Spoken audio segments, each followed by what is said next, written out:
पढ़ाई लाई दी है हाँ लगी दी है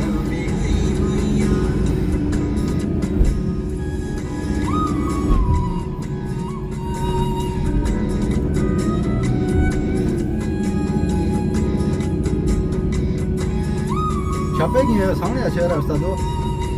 लगेगा